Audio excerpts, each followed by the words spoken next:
راځئ چې اوس یو پیښه راوالو چې په ګیاڼه کې یو څیز خوځښت کوي او دا خوځښت باندې موږ دا شرط ولګوو چې په دې خوځښت په دوران کې د دې شي رفتار نه تیزیږي او نه په مزه کیږي، خو بیا هم په ګیاڼه کې تاویږي، نو د رفتار اړخ یې بدلیږي، نو اکسلریشن خو پکې شته. دا یو پیښه ده د نیوټن د قانون په رڼا کې دې ته وګورو. د نیوټن قانون څه وایي؟ دلته به زه د دې قانون دوباره ولیکم چې په یو څیز باندې ټول زورونه راجمع کړي او نتیجې په یو اړخ کې راوځي. هغه زور په هغه اړخ کې په هغه وجود کې اکسلریشن پیدا کوي، او هغه اکسلریشن چې موږ د دغه څیز د ماس سره ضرب کو، نو موږ له دغه فورس راکوي. دا خو د نیوټن قانون شو.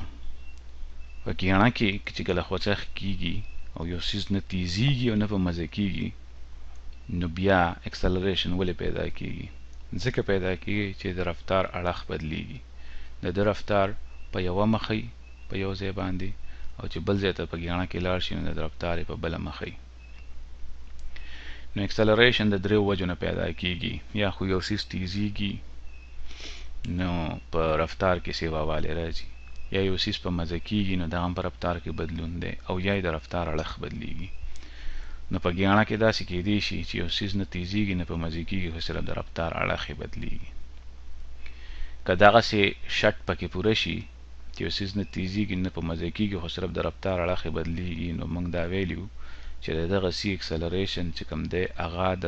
د دغه ګیاڼې په کچه پورې تړلی دی، کوم دی چې موږ ریډیوس وایي، او د رفتار چې کوم دی چې کوم نه زیاتیږي نه په مزه کیږي، د هغې طاقت دوه چې موږ واخلو د دایرې په دغه کچ باندې وویشو په ریډیوس باندې، نو دا اکسلریشن د دغه برابري. دا یو سپیشل کیس دی، یو ځانګړی کیس دی کوم ځای کې چې اکسلریشن د سپید طاقت دوه په آر ویشلې په ګیاڼه کې صرف دا کار کیږي. د دې مطلب دا شو چې نیوټن وایي چې که تا ته دا پته ولګي چې د یو څیز کې په یو جسم دی هغه روان دی او په هغه کې اکسلریشن دی، رفتار کې بدلون راځي، او دغه بدلون تا ته کچه معلومه شي څومره بدلون راځي او د هغې ته اړخ هم معلوم شي، نو پوه شه چې په دغه څیز باندې که هر څومره زورونه لګېدلي دي او هغه ته ټول راجمع کړي، نو نتیجه به دا وي چې ټال زور هم په هغه اړخ کې دی په کوم کې چې اکسلریشن پیدا شوی. دا نیوټن لا موږ ته دا وایي. د دې مطلب دا شو که یو څیز په ګیاڼه کې تاویږي او رفتار یې نه زیاتیږي نه سیوا کیږي، صرف د رفتار اړخ یې بدلیږي، نو اکسلریشن به خامخا د دغه ګیاڼې منځ پیلوي، او د نیوټن د قانون په حساب باندې په ده باندې لګېدلی زور او یا د ګڼو لګېدلو زورونو نتیجه به دا وي چې هغه ټال زور به منځ پیلوي د دایرې.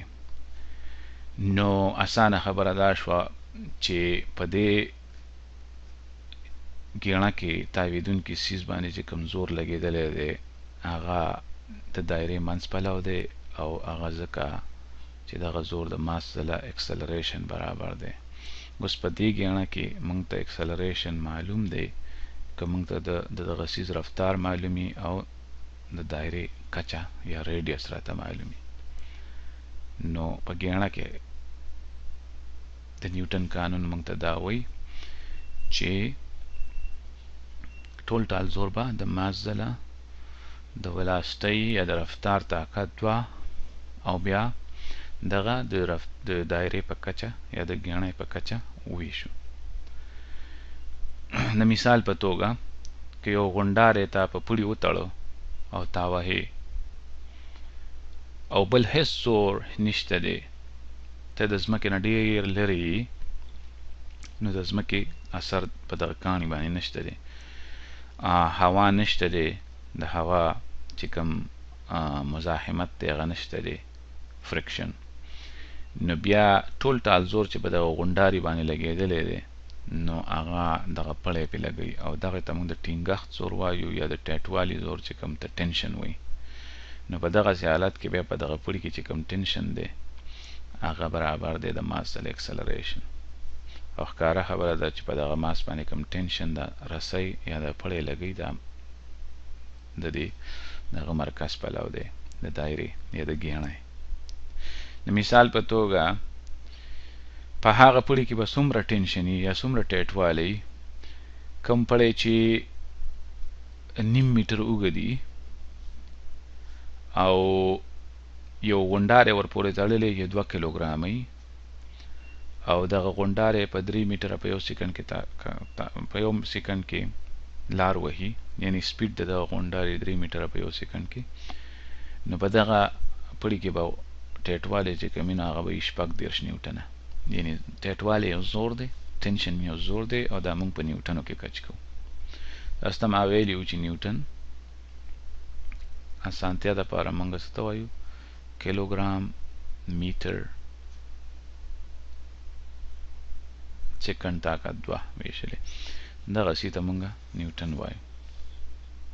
نو دا خو اسانه شوه. اوس راځئ چې وګورو چې یو ګاډی دی لکه موټر دی او هغه په یو ګیڼه کې راتاویږي. نو دلته تاسو ګورئ چې دلته دا ګاډی په دې ګیڼه کې راتاویږي په دې انځور کې دلته. نو ګیڼه خو دا خو دلته یو ګوټ پیر دی، په دې ګوټ پیر کې راتاویږي، خو که دا ګوټ پیر موږ پوره کړو نو دې نه به یو ګیڼه جوړه شي. نو دی د ګیڼۍ په یو حصه تاویږي، خو بیا هم کله چې دی د ګوټ پیر کې راتاویږي نو دا په ګیڼه کې خوځښت دی. چې په ګیڼه کې خوځښت دی او دا موټر نه تیزیږي او نه په مزه کیږي، نو په ده کې چې څومره په رفتار کې بدلون راځي هغه د رفتار په اړخ کې بدلون راځي. د دې مطلب دا شو چې په ده کې کوم اکسلریشن دی نو هغه به د ګیڼۍ منځ پلوي. دلته د کارټون په شکل کې تاسو ګورئ، نو دی چې کله په دې ګیڼه کې راتاویږي نو د دې اکسلریشن به د ګیڼۍ منځ پلوي، او دغه اکسلریشن موږ ته معلوم دی چې دا به د ده د رفتار موږ طاقت 2 واخلو او بیا د دغه ګیڼۍ په کچه باندې وویشو آر ریډیس، کوم ته چې ما وړوکی آر ویلی دی دلته، نو دغه به د ده اکسلریشن شي. نو د دې مطلب دا شو چې موږ ته دا ښی لاس د نیوټن د قانون معلوم شو، ماس ځله اکسلریشن. نو نیوټن وی چې خامخا په ده باندې ګیڼۍ پلو د ګیڼۍ د منځ پلو زور لګېدلی دی. دا زور به د کمه راځي، دا زور چې کوم د دې ام وی سکویر بای آر برابر دی. که موږ دې موټر ته په غور باندې وګورو نو دی نه په پړي تړلی دی، دی صرف په ځمکه پورې لګېدلی دی، د ټیرونه په ځمکه لګېدلي دي. نو د دې ځمکې او د ټیرونو په منځ کې زیږوالی په خامخا او هغه زیږوالی دی په دې مجبوره کړی دی چې دی په دې ګیڼه کې تاو شي، د ده په رفتار کې بدلون راشي. د رفتار کې د بدلون اړخ چې کوم دی نه بیخي د ګیڼۍ منځ پلو دی، او نیوټن دا وایي چې په رفتار کې بدلون یا اکسلریشن په کوم پلو وي په هغه پلو به خامخا اضافي یا سیوایي فورس لګېدلی. اوس که دې موټر ته تاسو وګورئ نو په ده باندې ګڼ زورونه لګېدلي دي. که د ده دلته زه پری باډي ډایګرام جوړ کړم لکه په دې باندې په دې پوینټ باندې، نو دا ځمکه ده، دا موټر دی ځمکې لاندې پلو راکاږي، دا د ماس ځله د ګریویټیشنل اکسلریشن شو. د ځمکې دا مخې په بره دیکه کوي اسمان پلو، دغه نارمل زور شو، او بیا د دایرې د منځ پلوې دا فرکشن دیکه کوي. نو ګڼ زورونه دي، 3 زورونه دي. دې سره دا وشي چې دا نارمل د ځمکې دا مخې په بره دیکه کوي، د ګریویټي په لاندې راکاږي، دغه زورونه یو بل سره سر وخوري، کینسل شي. نو نیوټن دا وایي چې تا سره ګڼ زورونه یو ټول راجمع کړي، دلته موږ سره 3 زورونه چې موږ 3 واړه راجمع کړو نو نتیجه صرف دغه فرکشن راوځي. څه مطلب شو؟ که په دې بره او ښکته اړخ کې موږ وګورو نو نارمل فورس په بره دی، ګریویټیشنل فورس په ښکته دی، او په دغه د ځمکې نه په بره ځي او نه په ځمکه کې ننوځي، په دغه اړخ کې د ولاسټي یا رفتار صفر دی او بدلون پکې نه راځي نو اکسلریشن یې صفر دی، نو په دغه اړخ کې د نیوټن لا مونږ ته وایي چې په د باندې اضافي زور نشته یا د ټولو زورونو نتیجه صفر ده. نو مطلب دا شو چې د ځمکې مخ په بره څومره دیکه ورکوي نو دومره په ځمکه په ښکته راکاږي او دغه د یو بل سره سر اخري، خبره ختمه شو. باقي پاتې شو دغه وړوکی فریکشن فورس کم چې موږ د زیږوالي فورس دی د دریو ټیرونو او د روډ په درمنځه، نو په دغه اړخ کې صرف یو زور دی او هغه به خامخا د ماس د اکسلریشن برابري. اوس که د دې موټر ماس هغه 1000 کیلوګرامه دی او د دغه ګوټ پیر کې راتاویږي په دغه وخت کې د سپیډ چې کوم دی نه هغه 15 میټره په یو سیکنډ کې دی، او راځئ چې داسې وګڼو چې دغه ګوټ پیر چې کوم دی د کچه یا ریډیس هغه 15 میټره دی، نو په ده باندې څومره د فرکشن زور لګېدی؟ 15000 نیوټنه. د دې څه مطلب شو؟ د دې مطلب دا شو چې 15000 نیوټنه زور دله پکار دی چې په دغه عمره سپیډ سره دی په دې ګوټ پیر کې راتاو شي. اوس دا کېدی شي، دا خو موږ صرف دا وکتل چې 15000 نیوټنه زور پکار دی، اوس کېدی شي باران شوی د روډ او د ټیر په منځ کې زیږوالی دومره نه وي چې 15000 نیوټنه زور پیدا کړي، او دا ګاډی دا کم 1000 کیلوګرامه ګاډی چې دی موټره دی په دې ګوټ پیر باندې راغی په 15 میټره یو سیکنډ په دغه رفتار سره راغی، او دا ګوټ پیر داسې دی چې د 15 میټره دایره جوړي، د 15 میټر ریډیس دایره جوړي. دا موټر په 15 میټره یو سیکنډ کې راغی په دې ګوټ پیر باندې، خو د ځمکې او د ټیر په منځ کې دومره زیږوالی نشته چې 15000 نیوټنه زور پیدا کړي، نو څه چل به وشي؟ دی په دې ګوټ پیر کې نشي راتاویدی د نیوټن د قانون په حساب. د نیوټن د قانون په حساب د خبره باندې غور پکار دی. د نیوټن د قانون په حساب د 15000 نیوټنه زور پکار دی چې په دغه رفتار سره په یو دومره دایره کې تاو شي چې د هغې 15 میټره ریډیس دی، او دا موټر چې کوم دی دا 1000 کیلوګرامه موټر دی، عام موټر چې دی شاوخوا، نو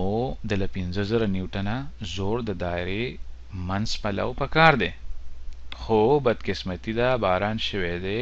د ځمکې او د ټیر په منځ کې دونه زیږوالی نشته چې 15000 نیوټنه زور پیدا کړي، نو دی پکار دی چې لږ په کلاره شي، 15 میټره سره نه ځي، او که ځي نو دی به د دغه ګوټ پیر نه بار وځي، بار به وځي په دې اړخ کې، اکسیډنټ به وشي. د دې دا مطلب دی.